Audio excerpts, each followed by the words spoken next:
നമസ്കാരം. Byju's P S സിയിലേക്ക് സ്വാഗതം.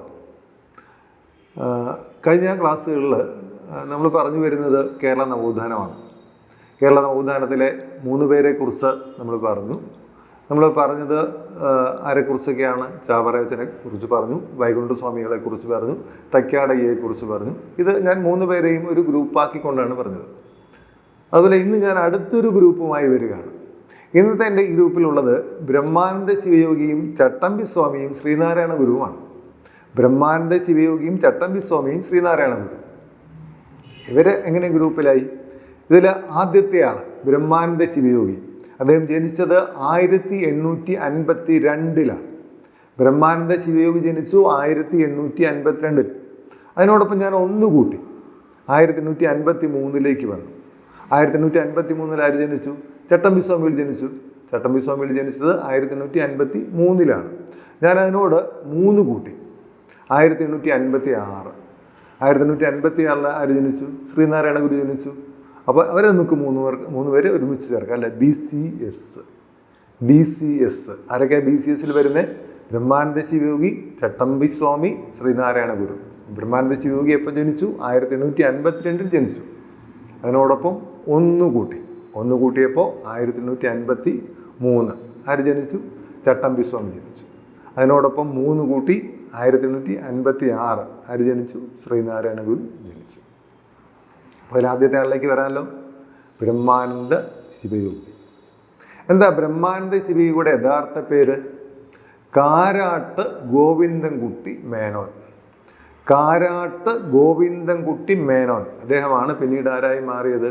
ബ്രഹ്മാനന്ദ ശിവയോഗിയായി മാറിയത്. ബ്രഹ്മാനന്ദ ശിവയോഗി. അദ്ദേഹം എവിടെ ജനിച്ചത്? അദ്ദേഹം പാലക്കാട് ജില്ലയിലാണ് ജനിച്ചത്. പാലക്കാട് ജില്ലയിൽ എവിടെ?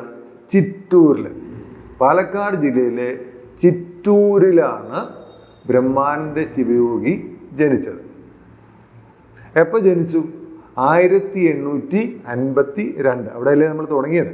1852 ജനിച്ചു. എപ്പോൾ അദ്ദേഹം സമാധിയായി? അതുകൂടി പറഞ്ഞു പോകാം. 1929 അദ്ദേഹം സമാധിയായത്. അപ്പോൾ ബ്രഹ്മാനന്ദ ശിവയോഗി ശരിക്കുള്ള പേരെന്താണ്? കാരാട്ട് ഗോവിന്ദൻകുട്ടി മേനോൻ. അദ്ദേഹമാണ് സിദ്ധാശ്രമം സ്ഥാപിച്ചത്. അദ്ദേഹം സിദ്ധാശ്രമം എവിടെ സ്ഥാപിച്ചു? പാലക്കാട് തന്നെ. പാലക്കാട് എവിടെ? ആലത്തൂരിൽ.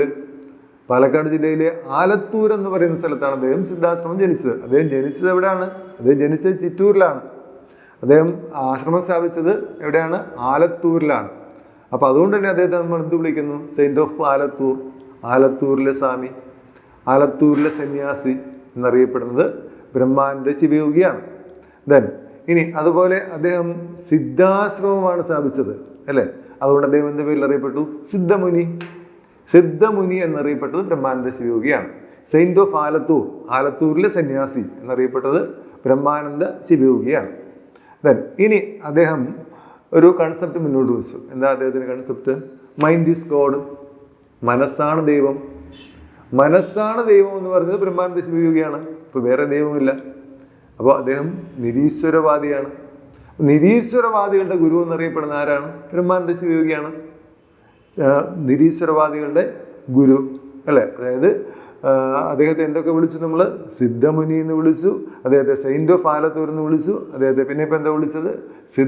അദ്ദേഹത്തെ ഇപ്പോൾ വിളിച്ചത് നിരീശ്വരവാദികളുടെ ഗുരു എന്നാണ്. അപ്പോൾ കാരണം എന്താ? അദ്ദേഹം പറഞ്ഞു മൈൻഡ് ഈസ് ഗോഡ്. മനസ്സാണ് ദൈവം, വേറെ ദൈവമില്ല. ഇനി അദ്ദേഹത്തിന് ഒരു പബ്ലിക്കേഷൻ ഉണ്ടായിരുന്നു. അദ്ദേഹത്തിൻ്റെ പബ്ലിക്കേഷൻ്റെ പേര് സാരഗ്രാഹി. സാരഗ്രാഹി എന്ന് പറഞ്ഞിട്ട് ഒരു പബ്ലിക്കേഷൻ ഉണ്ടായിരുന്നവർക്കാണ്? ബ്രഹ്മാനന്ദ ശിവയോഗിക്കാണ്. ഇനി അദ്ദേഹം ഒരു മതം സ്ഥാപിച്ചു, ആനന്ദമതം. അദ്ദേഹത്തിൻ്റെ മതം ആനന്ദമതമായിരുന്നു. അദ്ദേഹത്തിന് എല്ലാം ആനന്ദമായിരുന്നു. അപ്പോൾ ആനന്ദമായിരുന്നു. അദ്ദേഹം ആനന്ദ മഹാസഭ സ്ഥാപിച്ചു 1918. 1918 ബ്രഹ്മാനന്ദ ശിവയോഗി ആനന്ദ മഹാസഭ സ്ഥാപിച്ചത്. ആനന്ദ മഹാസഭ. ഇനി അതുപോലെ അദ്ദേഹം യോഗ സിസ്റ്റം ഓഫ് ഫിലോസഫിക്ക് പ്രാധാന്യം കൊടുത്ത ആളാണ്. യോഗ സിസ്റ്റം ഓഫ് ഫിലോസഫിക്കാണ് അദ്ദേഹം പ്രാധാന്യം കൊടുത്തത്. അപ്പോൾ അദ്ദേഹം രാജയോഗം പരിശീലിപ്പിക്കുന്നതിന് വേണ്ടി ഒരു ആനന്ദ യോഗശാലയും സ്ഥാപിച്ചു. രാജയോഗം രാജയോഗം പരിശീലിപ്പിക്കുന്നതിന് വേണ്ടിയാണ് അദ്ദേഹം ഒരു ആനന്ദ യോഗശാല സ്ഥാപിച്ചത്. ഇനി അദ്ദേഹത്തിന് വളരെ പ്രശസ്തനായൊരു ശിഷ്യനുണ്ടായി. അദ്ദേഹത്തിൻ്റെ വളരെ പ്രശസ്തനായൊരു ശിഷ്യനാണ് നമ്മുടെ വാഗ്ഭടാനന്ദൻ. ബ്രഹ്മാനന്ദ ശിവയോഗിയുടെ പ്രധാന ശിഷ്യനാണ് വാഗ്ഭടാനന്ദൻ. ഇനി ഇദ്ദേഹത്തെ കുറച്ച് നേരത്തെ ഞാൻ എന്തോ പറഞ്ഞു, ഇദ്ദേഹത്തിന് എല്ലാം ആനന്ദമായിരുന്നു എന്ന് പറഞ്ഞു. ഇദ്ദേഹത്തിൻ്റെ പുസ്തകങ്ങളുടെയൊക്കെ പേരിൽ മിക്കവാറും നമ്മൾ ആ ആനന്ദം ചേർത്താണ് പഠിക്കുന്നത്. അദ്ദേഹത്തിൻ്റെ പുസ്തകങ്ങൾ എന്ന് പറയുന്നത് ആനന്ദ ദർശനം, ആനന്ദ കുമ്മി, ആനന്ദ സൂത്രം, ആനന്ദ വിമാനം. അപ്പം അദ്ദേഹത്തിൻ്റെ 4 പുസ്തകങ്ങളുടെ പേര് ഇപ്പം ഞാൻ പറഞ്ഞു. എന്തൊക്കെയാണ് പറഞ്ഞത്? ആനന്ദ ദർശനം, ആനന്ദ കുമ്മി, ആനന്ദ സൂത്രം, ആനന്ദ വിമാനം. ഇനി ആനന്ദമല്ലാതെയുള്ള പുസ്തകങ്ങളുമുണ്ട്.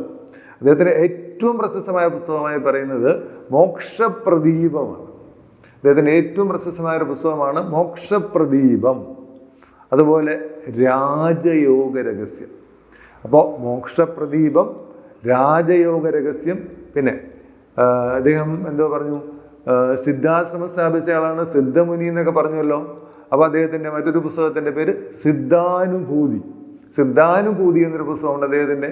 പിന്നെ ശിവരാജയോഗം. ഇപ്പോൾ ബ്രഹ്മാനന്ദ ശിവയുടെ പുസ്തകങ്ങൾ ആദ്യം പറഞ്ഞതൊക്കെ ആനന്ദം വെച്ചിട്ടാണ്. ആനന്ദ ദർശനം, ആനന്ദ കുമ്മി, ആനന്ദ സൂത്രം, ആനന്ദ വിമാനം. പിന്നെന്തൊക്കെ പറഞ്ഞു? ശിവയോഗ രഹസ്യം, സിദ്ധാനുഭൂതി, മോക്ഷപ്രദീപം, രാജയോഗ രഹസ്യം. ഈ പുസ്തകങ്ങളൊക്കെ എഴുതിയാരാണ്? ബ്രഹ്മാനന്ദ ശിവയോഗിയാണ്. അപ്പോൾ ആനന്ദ ദർശനവും ആനന്ദ കുമ്മിയും ഒക്കെ എഴുതിയ ഇദ്ദേഹത്തിനെ കുറിച്ച് അദ്ദേഹത്തിൻ്റെ ഭാര്യ ഒരു പുസ്തകം എഴുതി, ആനന്ദ ഗുരു ഗീതി. ആനന്ദ ഗുരുവിൻ്റെ ഗീതി അല്ലേ, ആനന്ദ ഗുരു ഗീതി. അത് എഴുതിയ ഇദ്ദേഹത്തിൻ്റെ ഭാര്യയാണ്. ഇദ്ദേഹത്തിൻ്റെ ഭാര്യയുടെ പേരെന്താ? ഇദ്ദേഹത്തിൻ്റെ ഭാര്യയുടെ പേര് താവുക്കുട്ടി അമ്മ എന്നാണ്. ബ്രഹ്മാനന്ദ ശിവയോഗിയുടെ വൈഫിൻ്റെ പേരാണ് താവുക്കുട്ടി അമ്മ. അപ്പോൾ താവുക്കുട്ടി അമ്മ പിന്നീട് സന്യാസിനിയായി മാറി. അപ്പോൾ അവരുടെ പേര് അവരറിയപ്പെടുന്നത് പിന്നെ യോഗിനി മാത എന്നാണ്. യോഗിനി മാത. യോഗിനി മാത എന്നറിയപ്പെട്ടിരുന്നത് ബ്രഹ്മാനന്ദ ശിവയോഗിയുടെ വൈഫാണ്. അവരുടെ യഥാർത്ഥ പേരെന്താണ്? താവുക്കുട്ടി അമ്മ എന്നാണ് അവരുടെ യഥാർത്ഥ പേര്. അപ്പോൾ അവരാണ് ആനന്ദ ഗുരു ഗീതി എന്ന പുസ്തകം എഴുതിയത്. അപ്പോൾ ഞാൻ എന്തൊക്കെയാണ് ബ്രഹ്മാനന്ദ ശിവയോഗിയെക്കുറിച്ച് പറഞ്ഞത്? അദ്ദേഹത്തിൻ്റെ ശരിക്കുള്ള പേര് കാരാട്ട് ഗോവിന്ദൻകുട്ടി മേനോൻ എന്നാണ്. അദ്ദേഹം 1852 ജനിച്ചു. എവിടെ ജനിച്ചു? പാലക്കാട് ജില്ലയിലെ ചിറ്റൂർ എന്ന് പറയുന്ന സ്ഥലത്ത് ജനിച്ചു. അദ്ദേഹം 1929 സമാധിയായത് അല്ലേ. അദ്ദേഹമാണ് സിദ്ധാശ്രമം സ്ഥാപിച്ചത്.